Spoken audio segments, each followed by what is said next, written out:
So let's do a bit of a breakdown of what Imani tells us in this latest Fiscal Recklessness Index. Walk us through what you have for us. So just like you said, cumulatively over the period of 5 years, that's from 2015 to 2020, financial irregularities is about 13.9 billion Ghana cedis. And just like you said, this is about 3.64% of the 2020 GDP.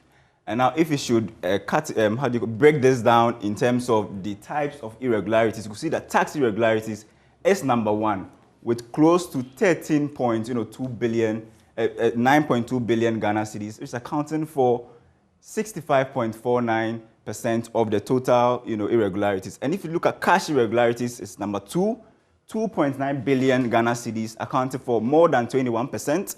Debt, loans, and advances, that's around 1.2 billion Ghana cedis, accounting for 8.58% of the total amount of irregularities. Contracts, 387 million Ghana cedis, 2.78%. Stores and procurement irregularities, that's around 136 million Ghana cedis, accounting for almost 1%. And we have payroll irregularities being the least, 14.6 million Ghana cedis, that's around 0.1%. Kofi, it's interesting, just to stay right there a bit. Yeah. It interests me, tax irregularities, and that's where it starts trickling down, right? Exactly. Because the GRA also comes into the mix. It's a component of the finance ministry. And so enforcement, obviously lacking some enforcement Absolutely. there. But I was just doing the breakdown. So the figure, 13.9 billion, if I use today's conversion rates, we're looking at almost $2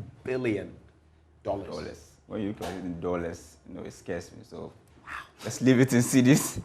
So if you just do a comparative analysis, the Auditor General's report in terms of financial irregularities, we look at from 2010 to 2014, that's around 1.42 billion Ghana cedis.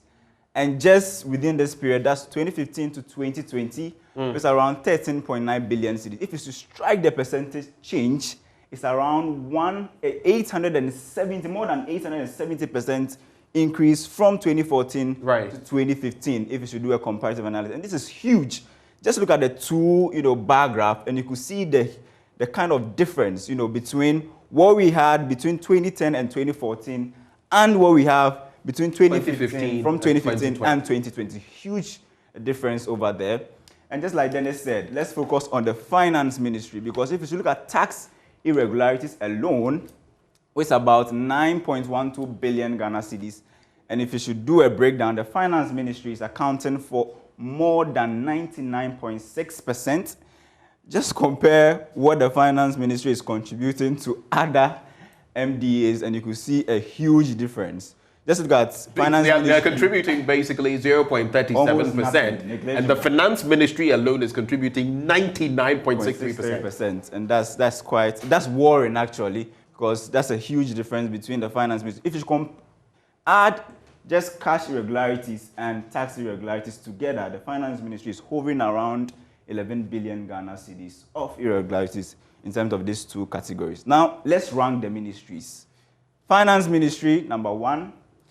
Dennis is here, I'm sure he'll break this down, but I know that the scale is from 0 to 1, meaning that if you are nearing 1, it makes you the highest reckless MDA in terms of the ranking. And the finance ministry is number 1, ranking somewhere around almost 0.9 out of the 1. Exactly, over 1, and then health ministry is following with 0.1%. Even when you look at the levels of recklessness, again, this will paint the picture why the finance ministry is at 99.63%. Exactly. Because you look at 0.87 compared to 0.10.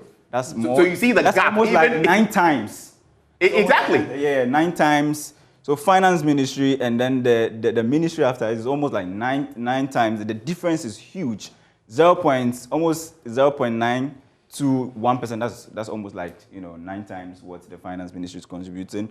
And if I didn't do that, but if you look at the best performing, you can see somewhere the Ministry of Information, right, and other ministries. Chieftaincy is the best, but we also know there are certain circumstances that make that possible. I'm sure Dennis will go deeper into this, but just let's look at the tax irregularities and cash irregularities. Let's look at some of the reasons. And some of the reasons are, GRA is failing to collect taxes due to the state and enforce, compliance. If you look at cash irregularities, the cash irregularities are largely driven by unapproved disbursement of funds, and then we have unapproved transfer of funds and delays in the lodgement of public funds into the respective public accounts. And I was reading from the report, and it says, MDAs, they lose around somewhere close to 2.6 billion annually as a result of, financial irregularities, annually. So, Ben, that's what you have at the moment. Quite worrying figures over there.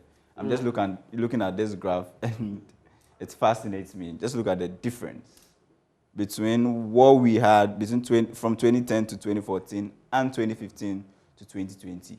Huge difference, man. That's exactly what we're going to explore. What accounts for this damage being done to us when it comes to fiscal recklessness? Have the floodgates been opened so that now let's be fiscally reckless? And questions like finance ministries across the world are some of the most efficient and effective because they have oversight responsibilities to ensure that others are also effective and efficient. The whole process starts with them and ends with them. But in this instance, they are the worst performing. We'll get into the details. But Kofi, thank you so much.